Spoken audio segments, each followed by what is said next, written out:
I confronted my brother about the family secret everyone pretended didn't exist, and his reaction told me everything I needed to know. We were at our parents' house for Thanksgiving, and after 28 years of silence, I was done pretending.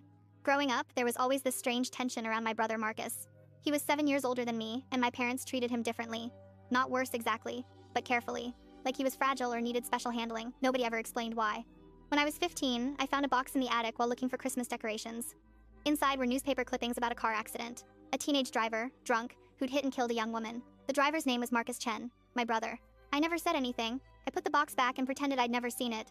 But it explained everything. The way my parents monitored his drinking, the way they got nervous when he drove anywhere, the reason we'd moved across the state when I was 2 years old. Marcus had killed someone. He'd served time in juvenile detention, and when he got out, our family had relocated to give him a fresh start, a clean slate. And I'd been living with this knowledge for 13 years without ever acknowledging it.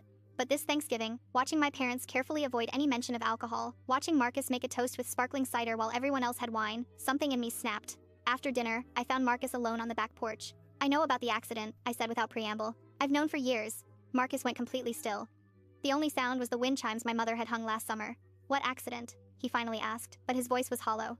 The one where you killed someone when you were 17, I said. Sarah Mitchell, she was 23 years old, a teacher.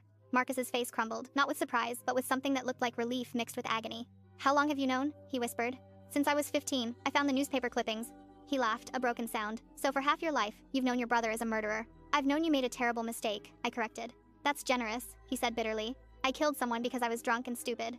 There's no mistake about it. There's just a woman who never got to live her life because of my choices. We sat in silence. I'd rehearsed this conversation 1,000 times in my head, but now that it was happening, I didn't know what to say. Does anyone else know you know? Marcus asked. No. Mom and Dad never told me. I guess they thought they were protecting me. Or protecting you.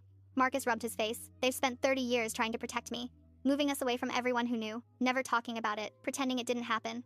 Do you know what that does to a person? To carry something like that with no one to talk to about it? You could have talked to them, I pointed out. And say what? Marcus's voice rose. Thanks for ruining your lives trying to give me a second chance. Thanks for looking at me every day and seeing the son who destroyed another family. They won't even say her name.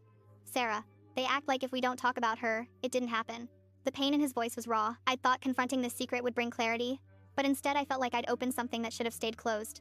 I looked her up, Marcus continued. Sarah Mitchell. She had a fiancé. They were planning a wedding for that summer. She taught 2nd grade. Her students made a memory book that her parents kept.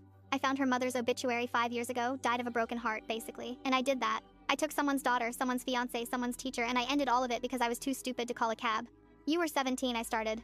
Don't. Marcus cut me off sharply. Don't make excuses for me. I've heard every excuse. I was young. I made a mistake. I've paid my debt. None of it brings her back. None of it gives her parents their daughter back. None of it undoes what I did. I realized then that this secret hadn't just poisoned our family. It had poisoned Marcus most of all. He'd spent 30 years in a prison of guilt that our parents' silence had only reinforced.